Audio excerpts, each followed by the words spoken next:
England cricket జట్టు Ben decade సంచలన ప్రకటన చేశాడు. తాను ఇండియన్ ప్రీమియర్ లీగ్ టోర్నీ నుంచి తప్పుకున్నట్లు మంగళవారం వెల్లడించాడు. గతేడాది జనవరి ఐపీఎల్ మినీ వేలంలో ఢిల్లీ క్యాపిటల్స్ డెకెట్ను కొనుగోలు చేసిన సంగతి తెలిసిందే. ఓపెనింగ్ ఆప్షన్గా పనికి వస్తాడనే కారణంతో అతడి కోసం 2 కోట్లు వెచ్చించింది. ఈ సీజన్లో కేఎల్ రాహుల్తో కలిసి డెకెట్ ఓపెనింగ్ చేస్తాడనే వార్తలు కూడా వచ్చాయి. కానీ డెకెట్ మాత్రం ఢిల్లీ క్యాపిటల్స్ నెత్తిన పిడుగు వేశాడు. తాను ఈ సీజన్ నుంచి తప్పుకుంటున్నట్లు ప్రకటించాడు. ఈ మేరకు ఢిల్లీ ఫ్రాంచైజీలోని ప్రతి ఒక్కరికి నేను పేరు పేరున క్షమాపణలు చెప్తున్నాను. ఈసారి ఢిల్లీ ఫ్రాంచైజీ తరపున ఆడాలని ఎంతో ఆతృతగా ఎదురుచూశాను. అందుకు తగ్గట్లుగానే ఫ్రాంచైజీ కూడా తన జట్టు కూర్పు విషయంలో ప్రణాళికలు రచించింది.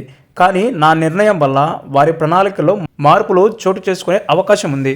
అందుకు నేను ఎంతగానో చింతిస్తున్నాను. ఢిల్లీ జట్టు అభిమానులకు కూడా క్షమాపణలు చెప్తున్నాను. ఐపీఎల్ నుంచి వైదొలగాలని కఠిన నిర్ణయాన్ని తీసుకున్నాను. ఈ విషయాన్ని చెప్పడం ఎంతో బాధగా ఉంది. అయితే చిన్ననాటి నుంచి ఇంగ్లాండ్ తరపున ఆడాలని ఎన్నో కళ్ళ కన్నాను. నా సర్వస్వం ఇంగ్లాండ్ క్రికెట్కే దారబోయాలని అనుకున్నాను. అందుకోసం నేను శారీరకంగా, మానసికంగా ఫిట్గా ఉండాలి. సమ్మర్ షెడ్యూల్ కోసం నేను సన్నద్ధం కావాల్సి ఉంది. అందుకే ఈ నిర్ణయం తీసుకున్నాను అని డెకెట్ ఇన్స్టాలో పంచుకున్నాడు.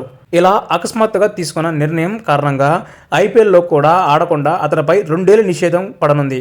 పాలక మండలి ప్రవేశపెట్టిన నిబంధనల ప్రకారం గాయం లేదా అత్యవసర పరిస్థితుల్లో మాత్రమే ఆటగాళ్లు టోర్నీ నుంచి వైదొలిగే అవకాశం ఉంటుంది. అలా కాని పక్షంలో ఇష్టానికి టోర్నీ నుంచి తప్పుకుంటే నిషేధం పడుతుంది. ఇంగ్లాండ్ పరిమితి ఓవర్ల కెప్టెన్ హ్యారీ బ్రూక్ ఇప్పటికే ఈ మేరకు నిషేధం ఎదుర్కొంటున్నాడు.